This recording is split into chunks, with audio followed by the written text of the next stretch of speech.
Okay, so before we do our second coat on our boat and our reflection, we have to map in some of the water. So look at your own individual background. See, in mine, I have some really interesting marks. I know that I don't want to cover this area at all. I don't also want to cover this area. Look at your particular background. I also like what's going on in this area. So I'm going to do very little with respect to creating the illusion of water, because most of our backgrounds, if we've done the fluid acrylic pour, it won't, the marks don't tend to go horizontally across the canvas when it's in a landscape orientation. So a lot of my marks are kind of coming up and down. So I just have to make the odd little sideways motion for it to look like water. So we also want to deal with our horizon, and we want to crisp this line up a bit. Whenever you look at a body of water, the horizon off in the distance, it looks like a dead straight line.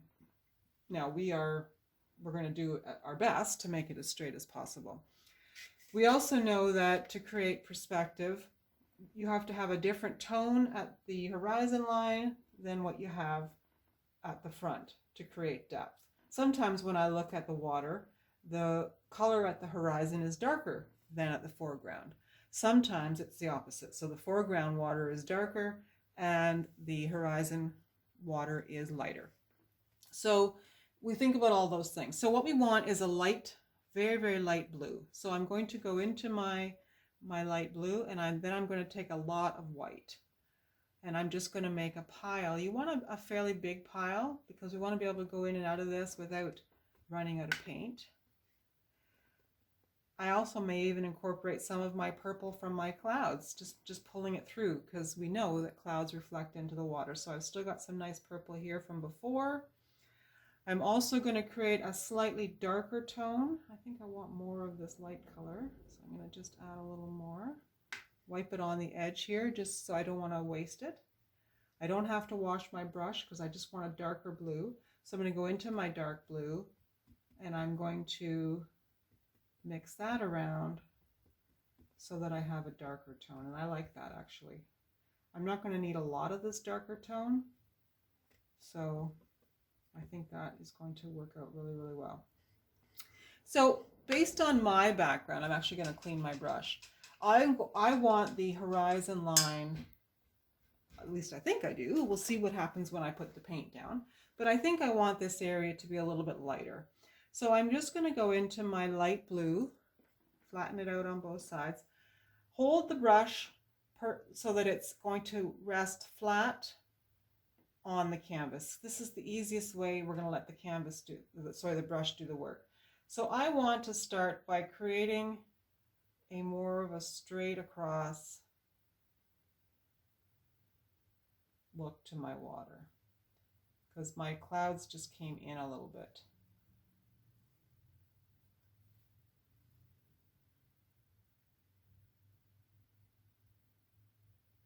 And again, if you need to turn your canvas, you can do that.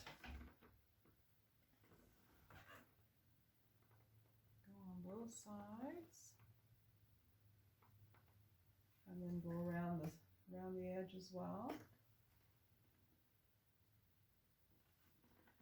Okay, so I like the look of that. I'm going to actually grab some of this light color blue, because I want to cut the color of this a little bit. This line of color is a little bit too much. I've also gone into my darker blue, and I'm just wiggling back and forth. I don't want a super solid line here. And so another way of wording it is I'm kind of messing it up. I'm messing up my line. The top part of my line is staying relatively straight, but I'm just cutting into it back and forth a little bit with color. So it just breaks it up a little bit. I like it to be a little darker in behind the sail. I might want a little bit more dark here. Just creates maybe perhaps a little bit of a a shadow effect coming in. I've got some really nice color in here, so I don't want to mess around with that. I might just crisp up the edges a little. You look at your own and just see what it looks like. But you're just, you know, just a hint of something happening in the water that's going across. We know that water often will have lighter, I guess, white caps for lack of a better word. So you want some dark, you want some light. I'm not going to cover up the very edges here because I really like what's going on here.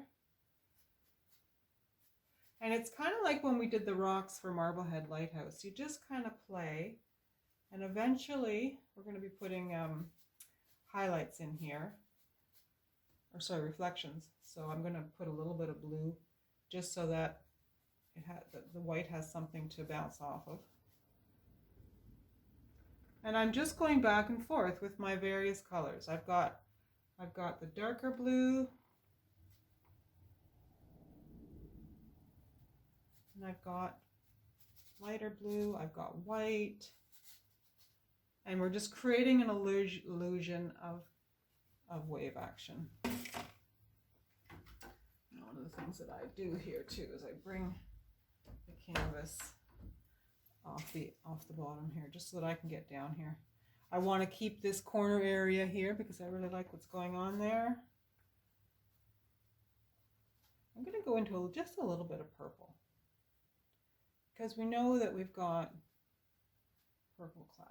So let's reflect a bit here. I've got some purple in my background, which is good.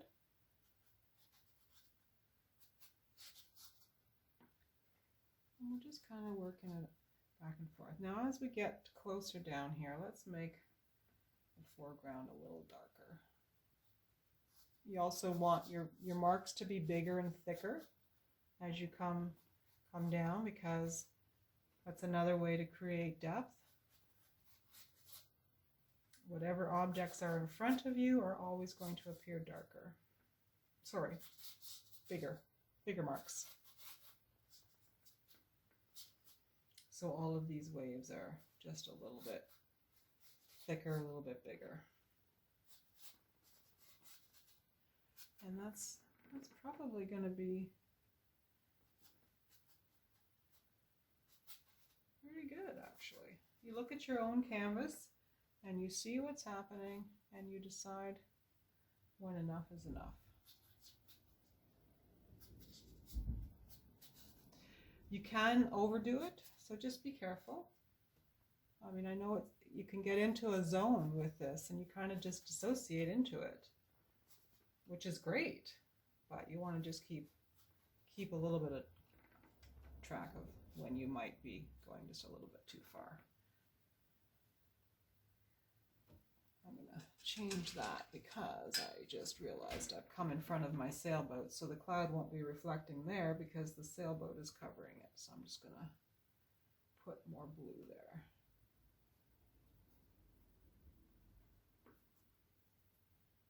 And that should do it.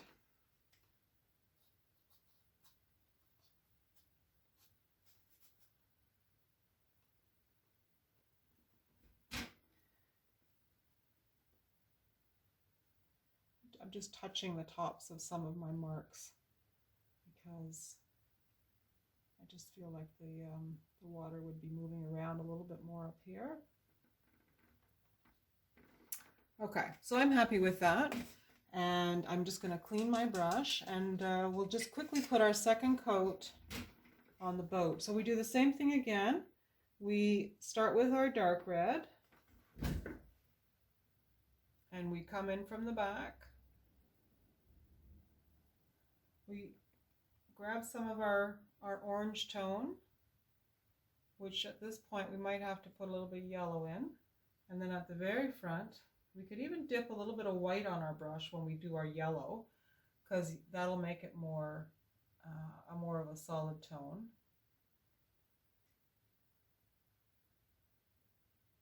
And we come back in And if we have to come back around with some more dark, we can.